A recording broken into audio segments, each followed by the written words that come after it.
안녕하세요. 서울베스트 비뇨약과의 조민현 원장입니다. 전립선 비대증 왜 치료받지 않으실까요?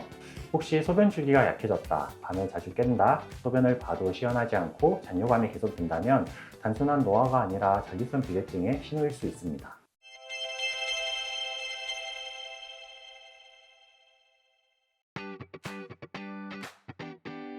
많은 분들이 그냥 나이 들면 그렇다던데 그냥 참을만 해서 이렇게 말씀하시는 경우가 많습니다.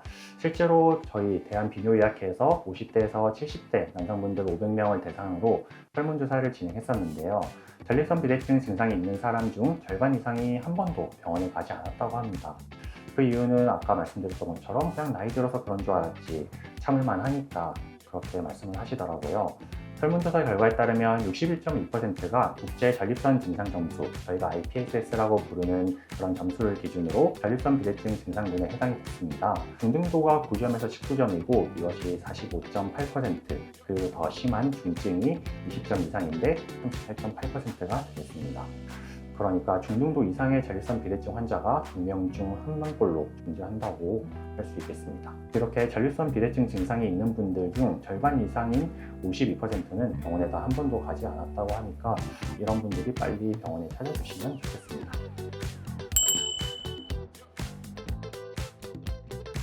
아무래도 저희가 제일 걱정하는 건 방광의 기능입니다.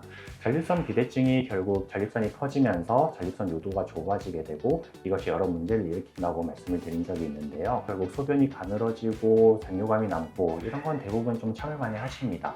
그런데 그렇게 되면 방광이 소변을 내보내기 힘들어하게 되므로 방광이 점점 예민해지면서 기능이 떨어지는 경우가 생깁니다. 그렇게 되면 과민성 방광이라고 하는 병에 걸리게 되고 소변을 참기 힘들어지는 지경에 이르게 됩니다. 주로 발생하는 증상들이 소변을 자주 보는 빈뇨, 밤에 깨시는 야간뇨, 소변을 참기 힘든 급박뇨 같은 증상들이 생길 수 있고 이런 증상들이 점점 심해지게 되겠죠. 이런 일이 계속 오래 지속이 되다 보면 방광에 육조화라는 변성이 생기기 시작하는데요.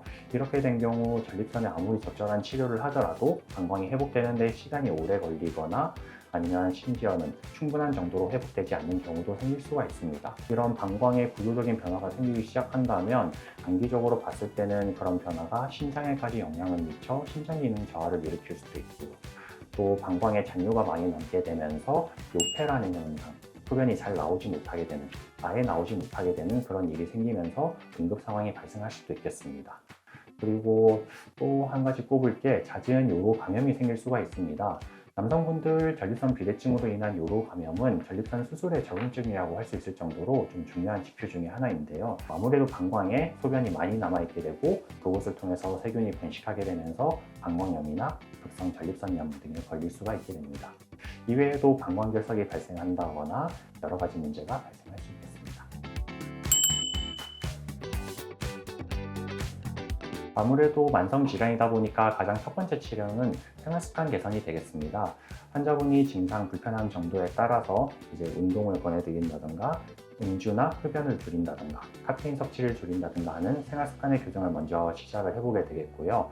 그래도 증상이 개선이 되지 않고 계속 진행을 한다면 약물 치료를 꼽을 수가 있겠습니다. 최근에는 이제 수술 치료들의 부작용이 많이 떨어지면서 약물 치료와 동시에 수술 치료를 비슷한 선상에 놓고 비교를 하기도 하는데요. 아직은 그래도 약물 치료를 의존하는 경향이 있는 것 같습니다. 약은 주로 이제 전립선의 길을 좀 넓혀주는 역할을 하는 약들을 주로 처방을 하게 되고요. 이 약마저도 이제 효과가 없게 되면 수술적 치료로 넘어가게 되겠습니다. 수술적 치료는 크게 두 가지 카테고리로 나눌 수가 있습니다. 절제식 수술과 비절제식 수술로 나눌 수가 있는데요. 먼저 비절제식 수술은 요즘 많이들 하고 있는 유로리프트와 이줌이 해당되게 되겠습니다. 유로리프트는 이제 결찰사라고 하는 특수한 재료를 전립선 내부에 삽입해 전립선을 묶어서 전립선 요도를 넓혀주는 방법이고요. 이줌은 고온의 수증기를 전립선 조직에 주입해 전립선의 위축을 유발하는 그런 수술법입니다. 그리고 절제식 방법은 말 그대로 전립선 조직을 실제로 절제를 하는 방식인데요. 최근 많이 시행하고 있는 아쿠아블레이션이 대표적인 수술이라고 할 수 있겠습니다. 아쿠아블레이션 같은 경우 이제 최신 기술이라고 할 수 있는데요. 비가열 워터젯, 그러니까 고수압 물로 전립선을 절제하는, 갈아내는 수술법이라고 할 수 있겠습니다.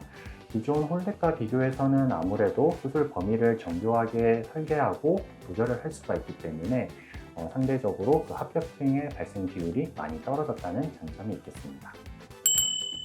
이렇게 최근 들어서 전립선 수술에 대해서 많은 신기술들이 개발이 되면서 환자분의 상태나 전립선의 상태, 그리고 소변을 어떻게 보시는지 환자분의 상태에 따라서 맞춤형 수술을 할 수 있는 맞춤형 수술의 시대가 열리고 있습니다. 그래서 가능하면 전립선이 불편하시고 소변 증상이 불편하시고 하다면 이런 수술들을 잘 할 수 있는 다양한 방법들을 갖추고 있는 병원에 방문을 하셔서 적절한 검사와 진료를 받아보시고 수술 방법을 결정하길 바라겠습니다. 전립선 비대증, 중장년층 남성분들의 2명 중 1명 정도가 겪고 계시는 불편한 질환입니다. 이런 불편함을 당연하게 받아들이기보다는 그게 지금 어떤 상태인지 확인하고 관리하는 것, 그게 진짜 건강을 지키는 시작이라고 할 수 있겠습니다. 혹시 위에서 말씀드린 증상 중 해당되는 게 있다면 참지 마시고 꼭 비뇨기과에 방문하셔서 상담 받아보시길 권해드립니다.